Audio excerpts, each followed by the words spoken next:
ตู้ในนี้ไปเลยไปส่องนกส่องอะไรโอเคของเอาไปเลยไปแล้ว พี่ขอ อ้าวเจ้าแคลเหรอขอดูก่อนเรียนเทสเลยใจเย็นขอดูก่อนอันนี้โหน่งพี่ว่าไอตัวชาแนลเบอร์6ของเราอ่ะมันแปลกๆว่ะอันนี้อะไรมันเนี่ย โอเค แต่ยังไงอ่ะ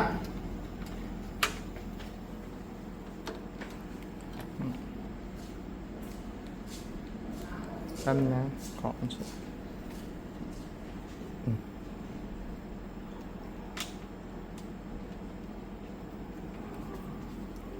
แป๊บนึงนะค้างไว้กันนะ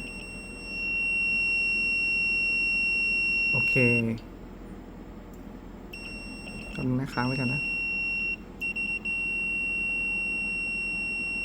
โอเคต่อไปรวม